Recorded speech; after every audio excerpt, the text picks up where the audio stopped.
Fatima Shakira, code number 515। मुख्तर मेरे प्यारे उस्तादों, तलबों और मेरे खुतबा सुनने वालों, आदाब। आज उस बाबरकत मजलिस में आप लोगों के सामने चंद बातें पेश करना चाहती हूँ। सबसे पहले मैं खुदावंद कुदूसी का शुक्र गुजार हूँ जिसने इस सुनहरे मौकिया से नवाजा।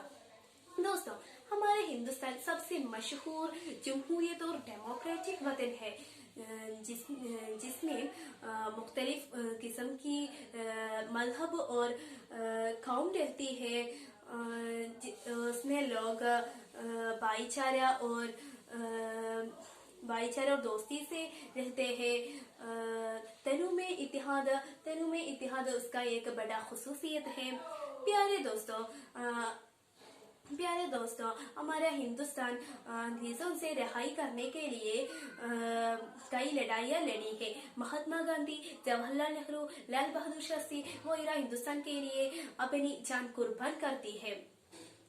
उसी में 1947 में उनकी दम से हिंदुस्तान एक मुस्तकिल हुकूमत हो गया है।